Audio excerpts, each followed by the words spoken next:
Greetings to you in the name of Lord Jesus Christ. Today I want to talk about repentance because it is the principal theme Jesus proclaimed to the multitudes. Not so many teach about repentance these days. Savior's own teaching include repentance, which is a critical element of conversion. This is how he began his public ministry. Gospel according to Matthew 4 chapter 17th verse says, Jesus began to preach and say, repent, for the kingdom of heaven is at hand.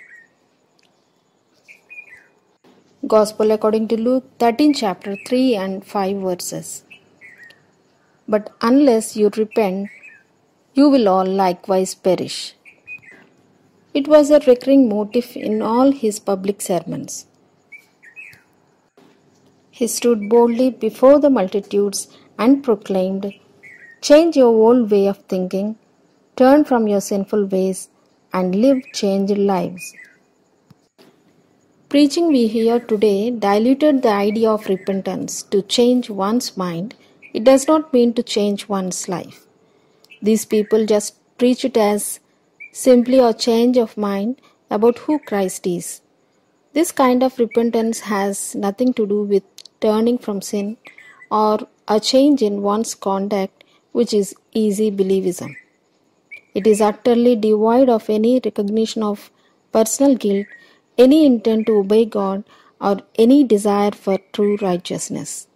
This is not the kind of repentance Jesus preached. It's a call to forsake sin and return to Him.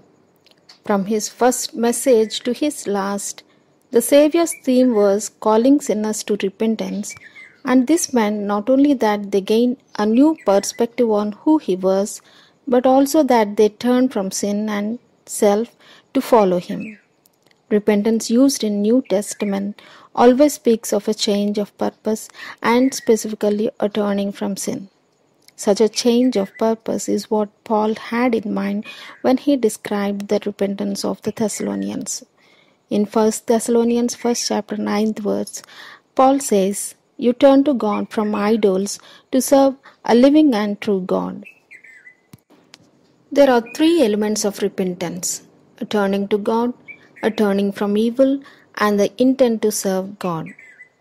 No change of mind can be called true repentance if it does not include all three elements.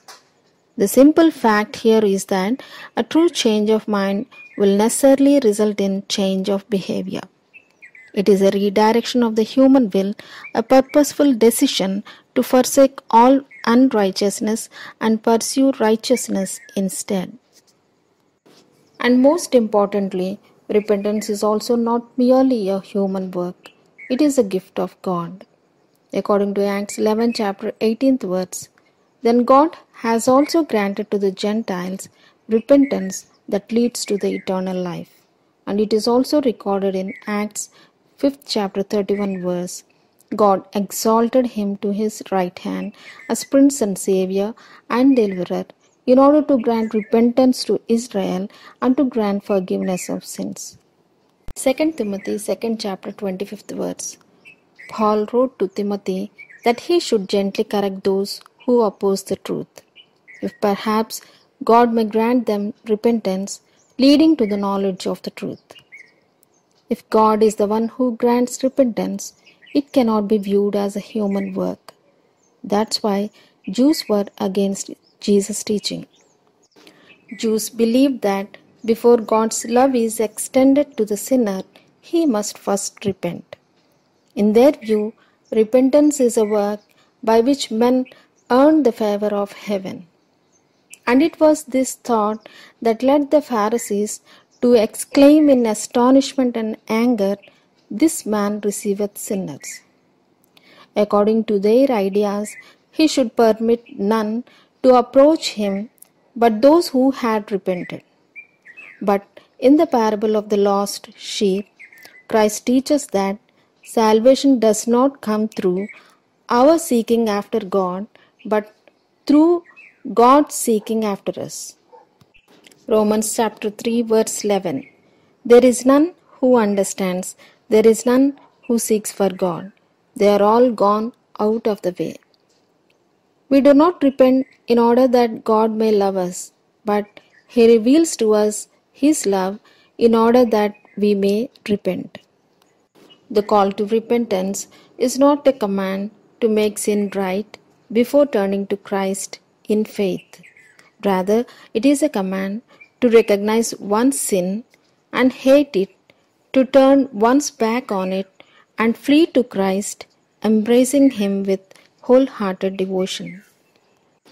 J.I. Packer has written, "The repentance that Christ requires of His people consists in a settled refusal to set any limit to the claims which He may make on our lives." Repentance begins with a recognition of sin, the understanding that we are sinners and that we are personally responsible for our own guilt. Repentance often accompanies an overwhelming sense of sorrow.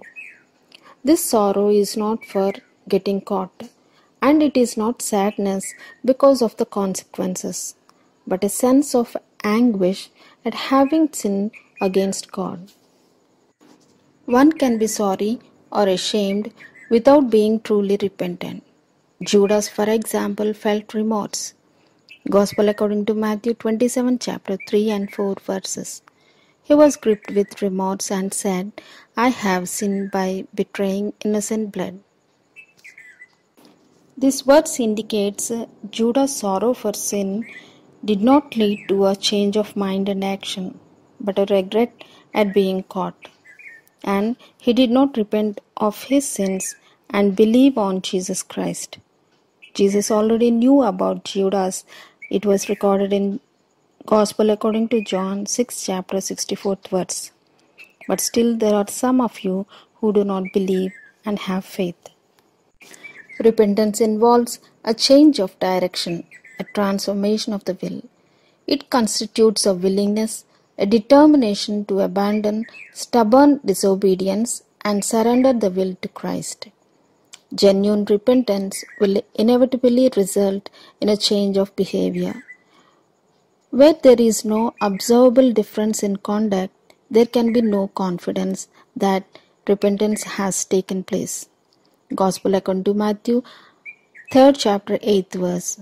So produce fruit that is consistent with repentance, demonstrating new behavior that proves a change of heart and a conscious decision to turn away from sin. Real repentance alters the character of the whole person. As D. Martin Lloyd Jones said, repentance means that you realize that you are a guilty, vile sinner in the presence of God, that you deserve the wrath and punishment of God, that you are hell-bound. It means that you begin to realize that this thing called sin is in you, that you long to get rid of it, and that you turn your back on it in every shape and form.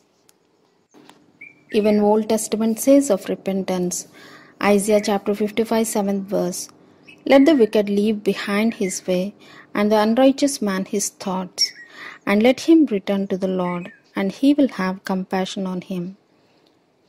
Jonah 3rd chapter 10th verse says, "When God saw their deeds, that they turned from their wicked way, then God relented concerning the calamity." How did God evaluate the Ninevites' repentance? By their deeds. John the Baptist also demanded to see good deeds as proof of repentance. In other words, there must be a sincere change in one's lifestyle. A person who has genuinely repented will stop doing evil and begin to live righteously. Radical change was also what the Apostle Paul considered as proof of repentance. According to Acts 26 chapter 20th verse, Paul proclaimed that they should repent, change their inner self, their old way of thinking, and turn to God, doing deeds and living lives which are consistent with repentance. Let's think about Peter's denying the Lord 3 times. But Peter wept over his sins and repented, while Judas admitted his sins but never really repented. Judas experienced remorse, not repentance. It is the contrast between godly sorrow that leads to true repentance and the sorrow of the world that leads to death. 2 Corinthians 7 chapter 9 and 10 verses. Paul says, "Yes, I am glad now, not because you were hurt and made sorry, but because your sorrow led to repentance and you turned back to God. For you felt a grief such as God meant you to feel, so that you might not suffer loss in anything on our account. For godly sorrow that is in accord with the will of God produces a repentance without regret, leading to salvation. But world sorrow, the hopeless sorrow of those who do not believe, produces death." When people today pretend to know and love the Lord, they are committing the sin of Judas. Each of us must decide whether we will go through life pretending like the Judas or like Peter, who repented and turned back again to the Lord. We are responsible human beings, not machines. We make our own decisions. Judas was lost for the same reason millions are lost today. He did not repent of his sins and believe on Jesus Christ. If you have never been born again, a day you will wish you had not been born at all. So be ready, because the Son of Man may come at an hour that you do not expect. May God help us to change our old way of thinking, turn from our sinful ways, and live changed lives. God bless you. Amen.